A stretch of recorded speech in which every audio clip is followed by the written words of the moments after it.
Oh, welcome back, everybody, to the 2011-2012 High School Basketball Wrap-Up Show.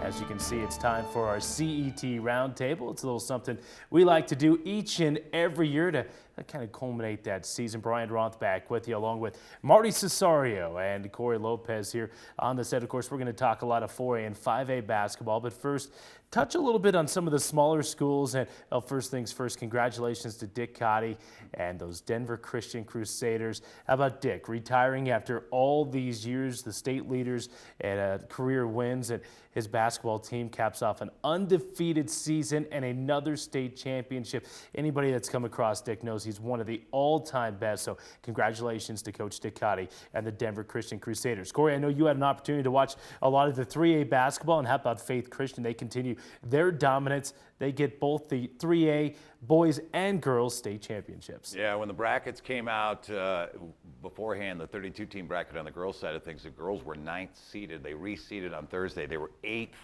They upset Florence. They make their way through to the finals. They end up beating Eaton. It's quite a run by them. I mean, just a young clubs can be back. They could be one that could make a run in Class 3A. And speaking of making a run, I mean, the boys, 5 in a row. I mean, how rare is it? I mean, we watched Broomfield do it. We watched Holy Family do it. Now Faith Christian on the boys' side of things have done it 5 years in a row. That's an entire different class. Nathan Rendles and the rest of the crew there. I mean, just impressive to watch that run. And the competition they had, there were 3 schools in the Final Four that were from the Denver Metro League. So it shows you how tough that competition is in 3A right in the metro area. Yeah, congratulations to both Faith Christian boys and girls basketball. All right, to the girls games in Class 4A and 5A up at the Coors Event Center in Boulder at Air Academy. What a season for them. They knock off Devlin and then Legacy. Third time's a charm as they beat Monarch for the first time here this year in an all-front range league title.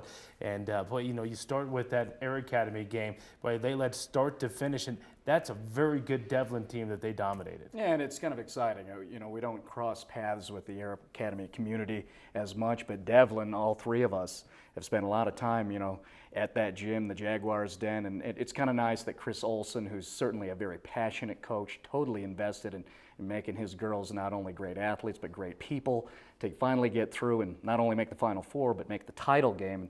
You know, with girls like Madeline Neely and so on, to have those Jaguars make it, it's kind of a nice moment for Chris Olson. I'm sure he was quite proud of himself and his staff. Yeah, Cadettes do pull off the victory again. 8 3-pointers made in the contest. Brittany Hernandez led them with 18 points in the game. And then Legacy, Cory, gets the win over Monarch. And I think a lot of people out there were hoping that Gail Hook might get that state championship. Thought this was the year, but couldn't beat Legacy for the 3rd time in a single season, which, as we all know, is tough to do. Well, Craig Van Patten, I think, did a fantastic job for them this season, really getting this team to play and believe in themselves. They got the job done when they needed to, and that's what it was all about. Certainly in that 5A final, too, it was the entire team stepping up and playing. I think they believed in it. Everybody else was kind of against them, so I think it was kind of playing out the mission and completing that mission. Yeah, they went 28 of 35 from the free throw line. Did Legacy, big free throws down the stretch. And yeah, we'll get a chance to see Kaylee Edwards play, at least locally here in the metro area. She heads to the University of Denver. On to the 4A and 5A boys games, and what a night. Saturday night was down at the Coors Event Center in Boulder. We start with 4A. Marty, another opportunity, and our final opportunity to see Wesley Gordon and Josh Scott go head-to-head at the high school level. You know, you couldn't help but thinking, oh, this is the future of CU. And we get to see them in a title game. What a great moment. You know, that was just watching those 2 guys, that was like a couple of brothers heading out to the driveway after dinner till Mama calls them in after dark. They just attacked each other. And Cory, I think Josh Scott solidified himself, and he kind of had already done it, but as the best player in the state of Colorado, we already knew that, but 23 of the 44 for Lewis Palmer in the state championship win. And you know what? A lot of people thought maybe that 4A game was going to be the best game of the night, too, the way it worked out. I mean, I know everybody was, the buzz after the Final Four for the boys that had rolled through there on that Thursday night was, you know, it's going to be cool to watch Chaparral and Arapahoe play for the 5A championship, but wow, we get a chance to see these 2 big guys go at each other. Well, it wasn't necessarily the case. I think the argument can go on and on and on between what the best games were, but it was nice. We had 2 good games. Congratulations to Russ McKinstry. Gets his first state championship, and the first state championship for Lewis Palmer since the mid-1990s with Pat Garrity. Well, the 5A basketball game, boy, it was even better. And what can you say? All right, well, let's get it out there first and foremost. 69-67 as Chaparral gets the win over Arapahoe. Let's just go right to the final sequence of events. And Marty, you were in the arena. Your thoughts? Arapahoe with Zach Coker gets the game-tying bucket, and then one of the most epic finishes, not just at the high school level, at any level that I've ever seen. Yeah, it's fair to say. And, my stomach's in knots as I'm reliving that experience. A little exciting, a little exhausted, reliving it in my head, trying to build up to this point where we're sharing it with you. But here comes Calvert, who was doing an amazing job. He had been held defensively to like 9 points until about the 22nd mark in the fourth. And here he is taking over. He hoists this three-point shot, and out of the blue, as we're all watching, the bucket, here comes Josh Adams out of nowhere, and the buzzer sounds to win it in OT. It was just an amazing moment, certainly shocking in terms of your perceptuals, but one of the greatest experiences I think we've all enjoyed.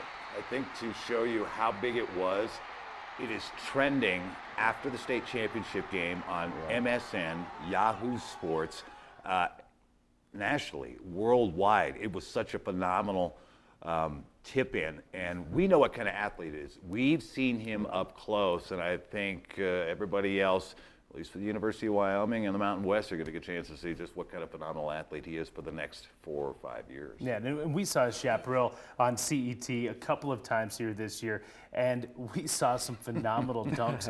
Right. You look at that Denver East game that we had on CET here this year, and then we saw the Regis game earlier this year. Adams is a great athlete. And you look at Cory Calvert, too. And Cory Calvert, a little bit less flashy, maybe a bit more solid, maybe more of a floor leader. He's going to BYU, and congratulations to Rob Johnson and Chaparral. First ever state championship in the school histories in boys basketball. So as we wrap up the program here, of course, we saw, again, a lot of high school basketball, as we always do here on CET, 35 games.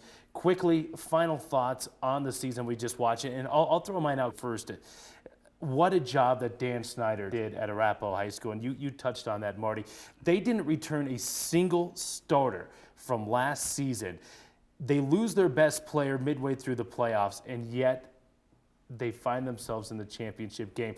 Tip of the cap to Dan Snyder and the Arapahoe Warriors. About a minute left, guys. Memories. Sean Palmer, I also was texting with him going, I had a sense, I didn't want to be open about it, but once you made the Final Four, now I can, go ahead and reveal myself. But what we saw from Jeremiah Page and some of those young guys, Gabe Solaren, the senior leader, that was a nice run for the Rangeview Raiders.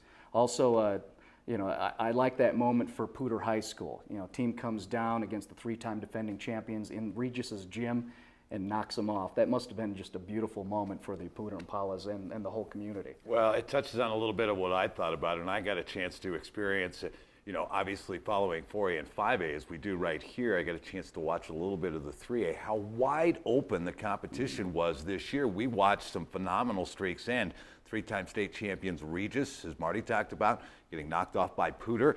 You had Holy Family, the girls' streak, and you saw Broomfield's streak, and Faith Christian continued theirs. But just through the classifications, just how really wide open it is and how spread out the talent is. And it makes for phenomenal games, certainly for us to watch. I mean, that's something Right. that we absolutely love. So that's my thought. I think it's going to be pretty wide open next year, too. Yeah, it should be fun. Well, yeoman's work as always, gentlemen. Thanks for your help. Again, 35 high school basketball games, once again televised on CET Sports, the most in the state of Colorado. All right, that's going to wrap up the program here. Thanks for joining us all season long. For Cory Lopez and Marty Cesario, Gary Stebbins, who has helped out in the truck all season long, and Mark Olson, who is in the studio with us here today. As we leave you, we send you a packet here in the high school basketball season with our 2012 Plays of the Year. Enjoy.